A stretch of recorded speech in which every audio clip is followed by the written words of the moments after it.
Ladies and gentlemen, welcome to Turn Right Machine Works. My name is Keith, and we're here at the shop once again. This is Sunday Notes.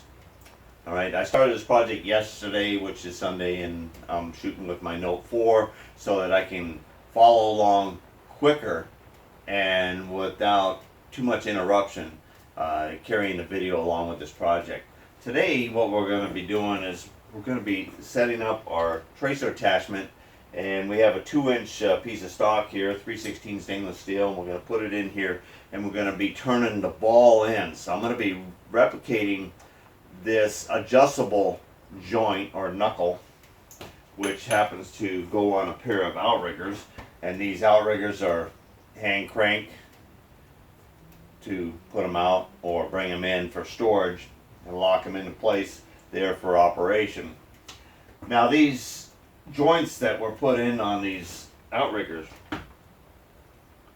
are failing. They're similar to an antenna mount, and of course outriggers are a much bigger unit to be holding and adjusting while you're on the boat.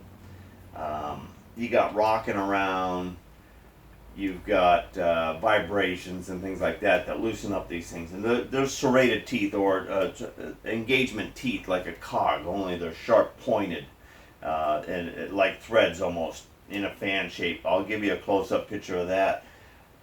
Over a period of time, from them coming loose or adjusting, they have a lock lever that comes in, and not all the time are they secure lock, and they'll pop loose, and then when they finally let go, or if they're adjusting them and the weight of it comes and creates motion, you end up wearing the points off. And so it's a combination of adjustment air and how you hold it when you're rocking and rolling out on the water. Period of time, and these things now are failing on a regular basis. So the customer has set them at the right angle that he wants them to be locked in solid. So I have a set angle. Now I'm going to be duplicating this as it slips into this one here. I didn't put all the way in because it's salt ridden, and I haven't cleaned that up yet. This one here actually kind of slips on, and there's 2 cross bolts that go through this with nylock nuts that hold them in place. And it's slightly hollowed on the inside. These are really casted up products, production line. So what I'm going to be doing is turning a ball in this end here for one half of the joint, and then I'm going to be turning this diameter in a straight with a weld prep, and we're going to set up a jig, and we're going to have them held at the exact right angle, and then we're going to do a single bead weld around the part here, and that's going to lock them, and they're going to be a one-piece weldment. And then we'll drill the cross pin hole so that they're perfectly straight in line and in the center, so that these parts, the outrigger and the control swing base, will be interchangeable. Okay, you'll be able to put these on either one if they happen to break or let go. These things do tend to get smashed and crashed and things like that over a period of time, and or exchanged out altogether. Okay, I'm going to bring you in a little closer, and we're going to take a look at my pattern that I've created to make the shape we want. Okay, here's our piece of stock we're going to be using, and this happens to be a 2-inch circle here, and this slot here, so that I can bolt this down onto our flat pattern holder jig that I made for the tracer attachment. And we're gonna be following along with that. But we're not just putting a ball on the end or coming in here and just using, this is a universal 2-inch radius that I can clamp on, and I can put it in, configure it to a certain amount of radius off of the jig itself. You can come and follow the jig, but then you can come and you can hit a radius and you can work around. I also have other straight line patterns, and these slots here are 4" on centers where I put my hold downs, and this is the width of the jig or the bar. And this was for a project where I needed to come in radius ball and then come back out there, so I needed to create this radius in the middle of it, or come in here and use this as a concave with a boring bar in my tracer attachment. I can do insides as well as outsides using the same pattern. Alright, and here happens to be another one that I came where I needed to come along and then I needed to maintain that outside diameter. Now, yesterday I went ahead and drew in our shape, and you want to see the shape in relationship to our part. And if you look at, we're going to be coming in here and we're going to be coming around, and then we need to hold this diameter out here. Our second operation will be after we cut it off, and then we'll be working this shoulder here. But first we're going to take care of this shape here and here. Alright, so I made this pattern, and basically it's just made in a series of parts on the drawing there. Actually, I drew it and cut it like this, and that's how it's going to mount. You're going to start here, come and hit here, and then come and follow this. And it mounts in the lathe like this. We're going to take a look at it over at the tool here in a minute. This is 3/4 inch width here, and then I put in 2 slots so I can give a little bit of adjustment here, and I also have a little adjustment on my jig. This will be flush on there, and then this comes around, and that will give us that 2-inch ball. And then as it comes around here, then it'll give us this diameter that we need out here.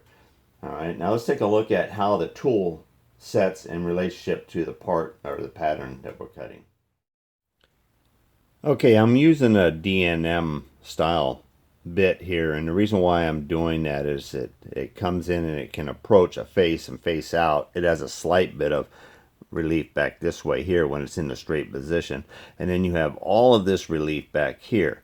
Now if you look at the tool bit in relationship to the stylus, it was just, you know, it's going to be the stylus on the pattern and the tool bit are going to be pretty well hitting the same location. This tracer attachment comes in at that 30-degree angle right there.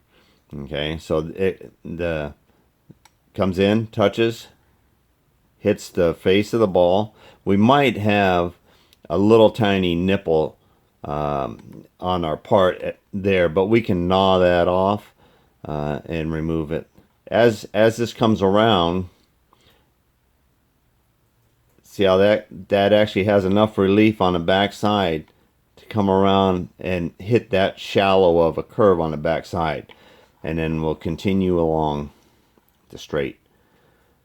Alright, so that's how the pattern is and the part is going to be cut. So let's go ahead and let's mount this down onto the jig itself to hold it and set it in the right position, and set our part in the chuck sticking out with the right amount of stick out so that we can get the amount of straight back here.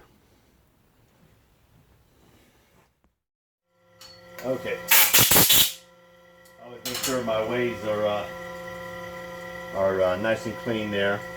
All right, and we jog in a little bit of oil here. After that, I go ahead and I bring this in, and it comes in as full extension. It's not touching my jig, so I got to bring this in so that our travel is about mid-range or so there. Now the stylus is hitting the straight jig down here at the bottom, which is just a 3/4 inch 4-foot long bar with the holes in it to mount those patterns on it level with the stylus down there. But I want to bring my actual tool over here to where I got pretty much where the start of my ball is going to be out on the outside, and I just coming in here so that I can eyeball it down, and I kind of know that right now that tool bit is pretty close to that direction, that dimension right there.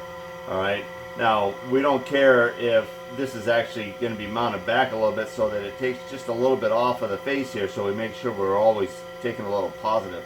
That's kind of the ideal situation. Now that we're here, we're going to go down and we're going to put this down on the jig, and we're going to check and see if we're close to our holes or if we're going to have to move this jig so that we match up with the ideal location where we want to work. This ball that's sitting here, we have enough stick out, and all of that looks good. So let's go check out our jig. Okay, I'm just going to shut this off here real quick because I'll turn it back on in a minute, but the noise level probably lets you hear me a little better right now. All right, so you can see the stylus right here touches this jig itself, and here's our standard holes here, and this is a pretty good guess of where we're at. And right now I'm just going to take, and I hold these down sometimes with Allen's, but I also hold them down sometimes with this 1/4-inch bolt with a nut on it, and then I can adjust and tighten them down with a 7/16 wrench as well. So all right, so this hole is real close to, we're within a 1/4 inch right there of actually being where we want to be. All right, so I'm going to tighten this down with that adjustment fully that way. And I like that. We'll check the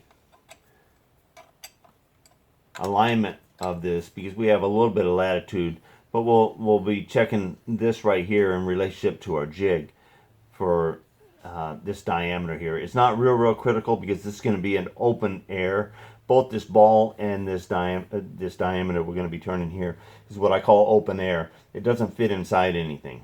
It's just open to the atmosphere. All right, now we need to move the jig that way or extend or bring our part in on the chuck, either way.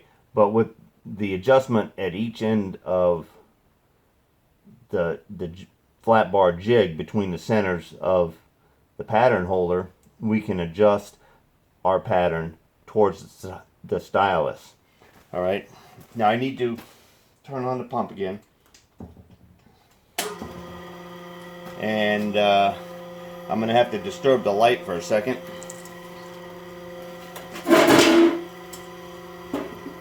So I get back on, I can reach both areas of adjustment now. And what I'm going to do is I'm going to be backing off on the adjustment at the tailstock end and tightening up on the adjustment at that end. Just back and forth.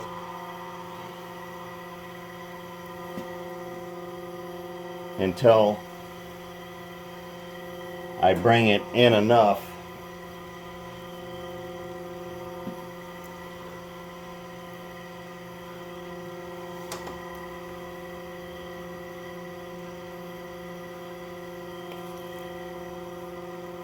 All right. Now I just tighten up the jig. And now that should follow our pattern in there. Let me head on over to the other side of the lathe there.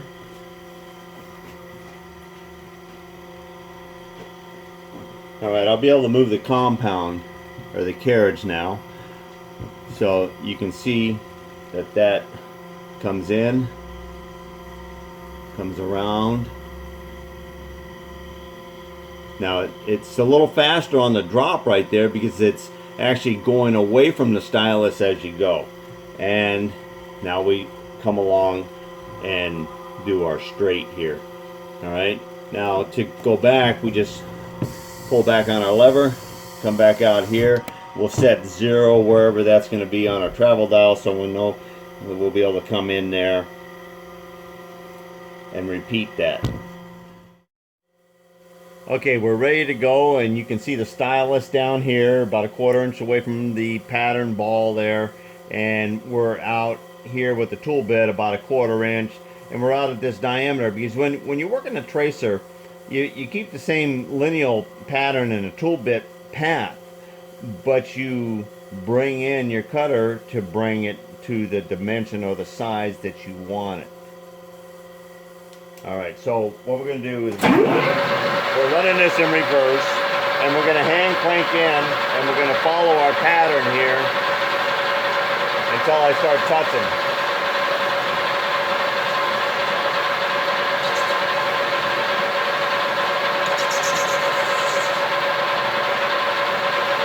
And even though it's at the center there, we're going to be bringing that center in until we are in the center here. Right there.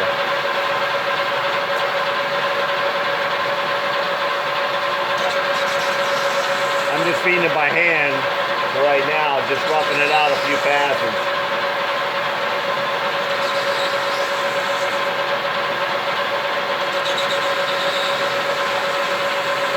The deeper you go, the more you start taking more of the curve at the top.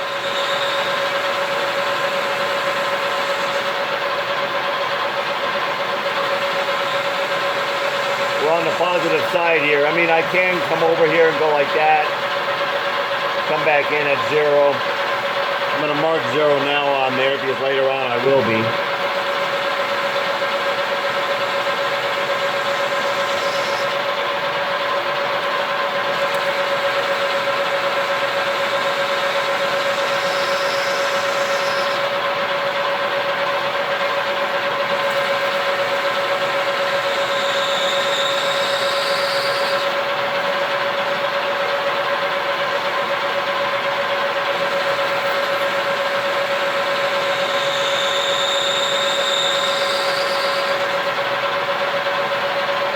Okay. Now I'm going to start feeding it with the carriage.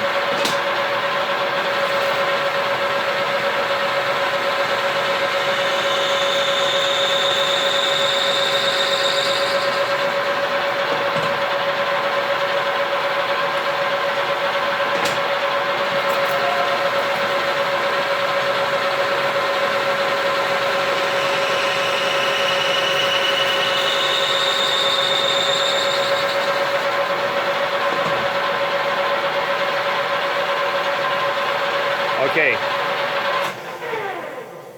I've actually exceeded my travel in, and I have a certain amount of adjustment on my tool bit. Okay, we only need to come in another 1/4 inch or so, and we're actually going to be at the full depth that we need to cut this pattern out on here. So what I'm going to do is just loosen up my tool bit. I'm straight and this block is straight, so everything will move directly straight in line. And I'm going to go past center here, just make sure that I have more than enough. We have enough room for when it's back in the store position. Okay, now this is real easy to touch and set where we're at. And the easiest part of it is coming out here where you're closer to the outside diameter.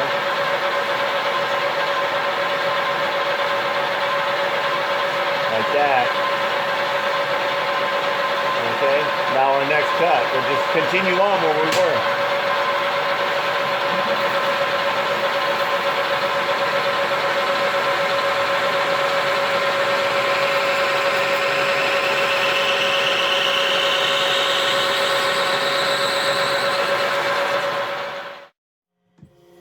Okay, we're going to come in, we're going to take another cut, and I'm going to move you a little bit more above the part we're cutting so that you can see the action of the insert coming in and coming and around the ball itself and onto the landing.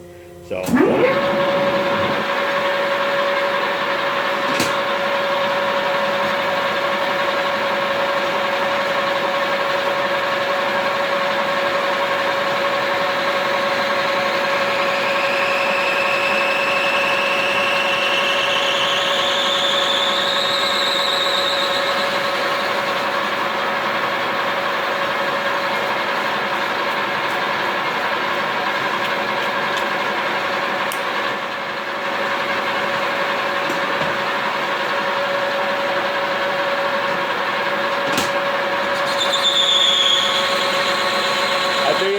pretty close.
Okay, and back to our beginning.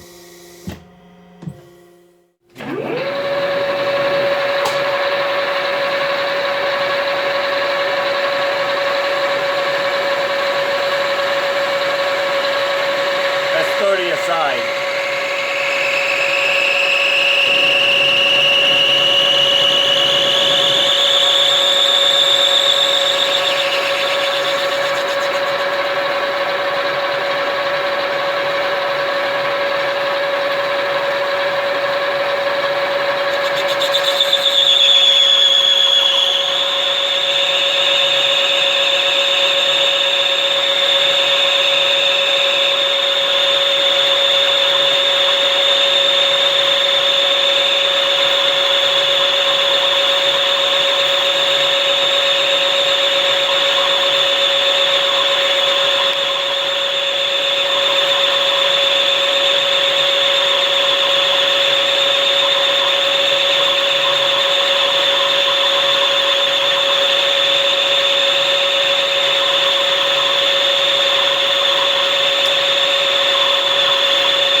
Okay, I'm going to get my micrometers and we're going to double check this diameter front here, towards the chuck and out here by the ball.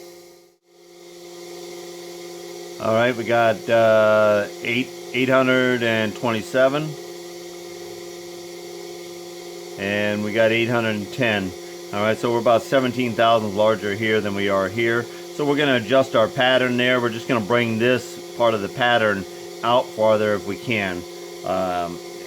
So I'm just going to go ahead and go around to the back side and make an adjustment.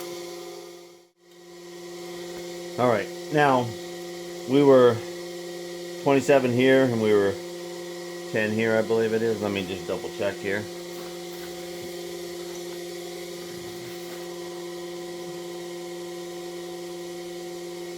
Okay, 10, yeah. So we were 17, so really that's like 8.5.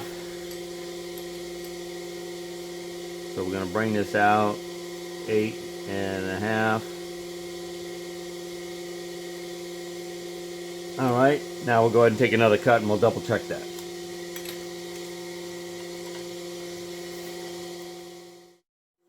Okay, so, but we know that there was 824 or so, and we're going down to 750 basically on this diameter right here. But we want to maintain as much a 2-inch ball as we can. So we'll go ahead and we'll take another, we'll take 20 thousandths here.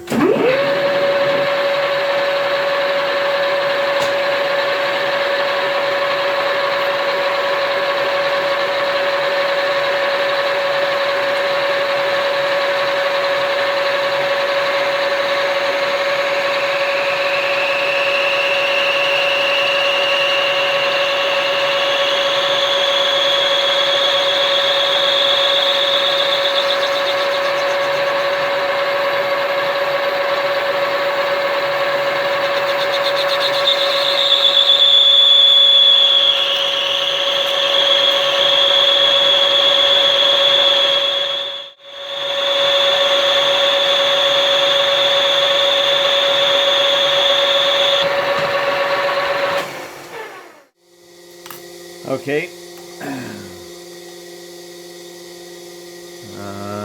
We got 793.5. We got 789. Real close. Okay, so we could actually jack that out a couple more thousandths.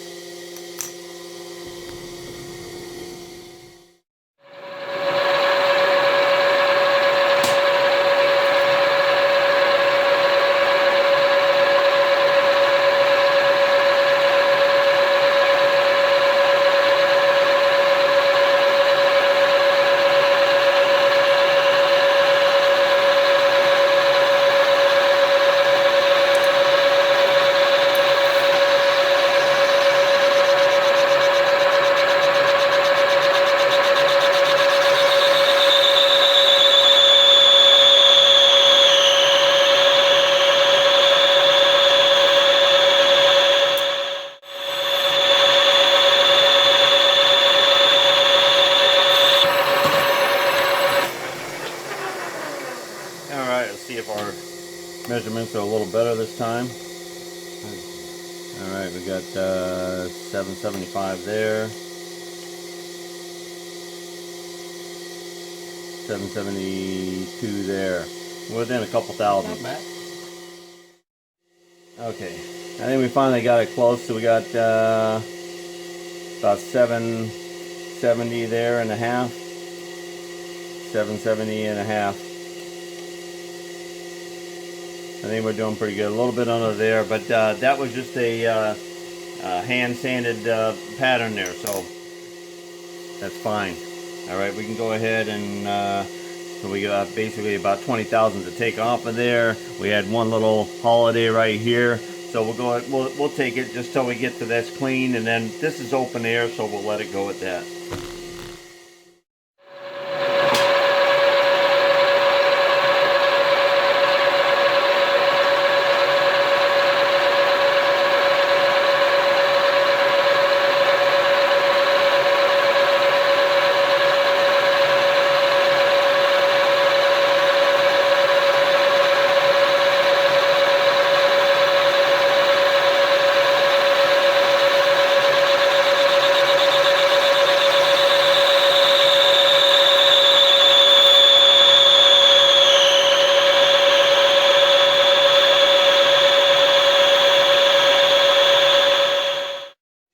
Okay, we're going to go ahead and take the tit off the end there and then hand polish this and get ready to part it off.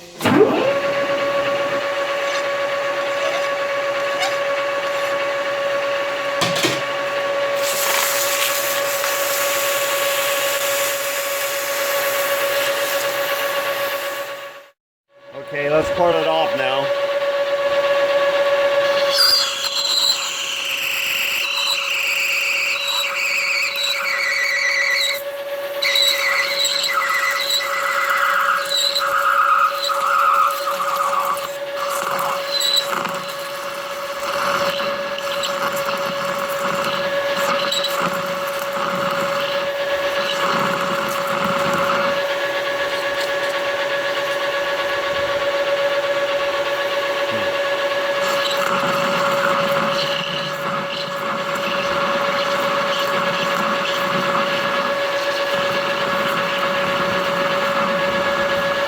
Almost sounds like I chipped my insert there.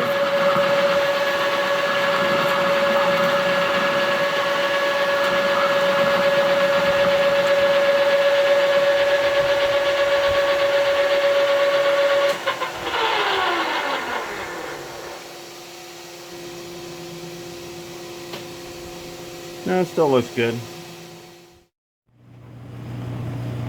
Okay, we took these two vices and we set one of these in there. We actually set both of them in there, but we picked one that we wanted to have there was a slight bit of difference, a degree or two, and we made it more open than not. Anyway, we went ahead and we marked those, and we drew parallel lines on each side of our vices so that we could bring these in and catch that angle exactly to our liking and corresponding to our lines there. And you know, this is what we're obtaining to match, bring a matching set. All right. Now we bored these out so they're hollow like the existing ones. We made our snouts a half an inch longer to go into the tube for a little more support, because these aren't going to be forgiving. These are not going to move when we're done. Okay.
Okay, we're in here at the drill. These have cooled down. This is Tuesday now. Just not that we're putting a big push on this or this is taking a long time. This is fill-in work here. And we need to put in 4 holes. We're going to have 4 that are going to go in this position here. And then we're going to be laying them down and they're going to be in this position here. 90 degrees from each other.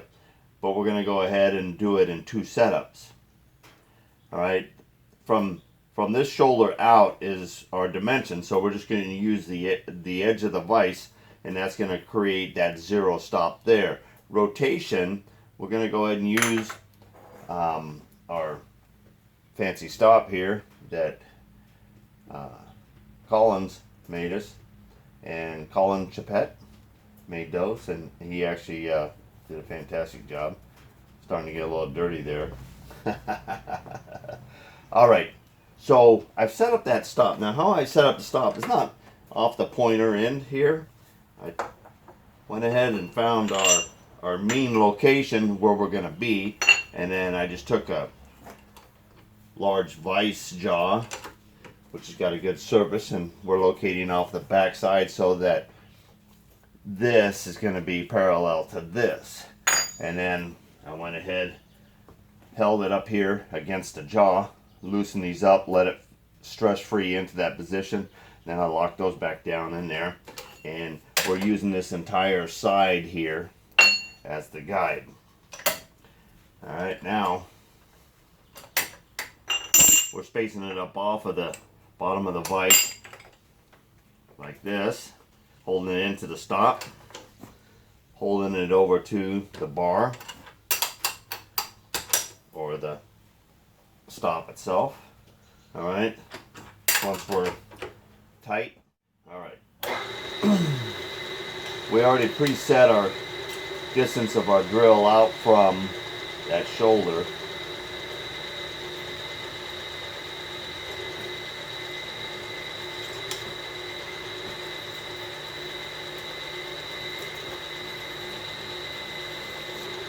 We're using a carbide drill bit here, real stouty, so we don't have to center drill it or pre-drill it.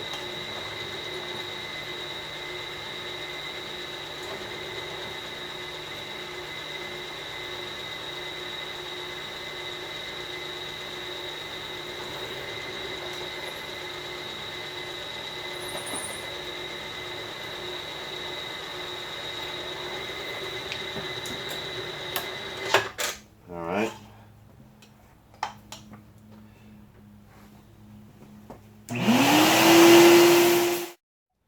Okay, now we just need to go ahead and put a little buff on them.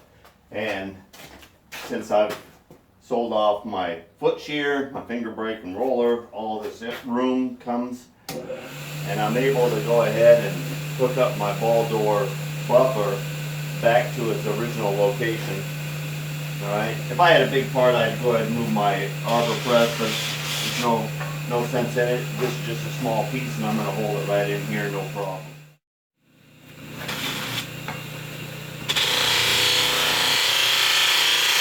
Doesn't take much.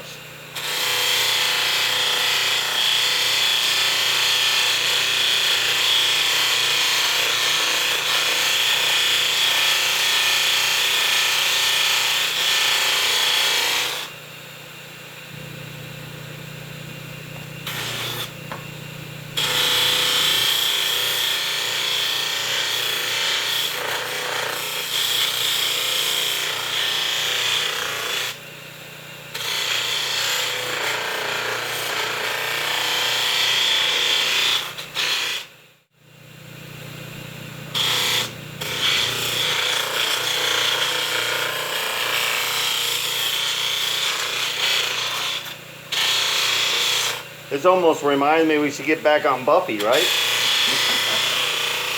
That was the whole idea, getting this thing back into order here. Okay, I think we're done buffing these out. Wiping with a clean rag will get some of that rouge off of there. That's just kind of like sitting on the surface. We can push it around all we want, but a rag will take it right on off of there. Okay, I think we're done. Okay. It's time to call the customer and tell them that these are ready to go. And I think he's heading out to the canyons tomorrow for a little bluefin trying. These joints here will hold up and something else in the system is going to fail. I'm real pleased. And by having the tracer and the simplicity of working off of that radius and then just a two-pass weld, really made the job pretty fast and pretty easy. All right, for my customer, go catch them up. For you guys, until next time, get her done.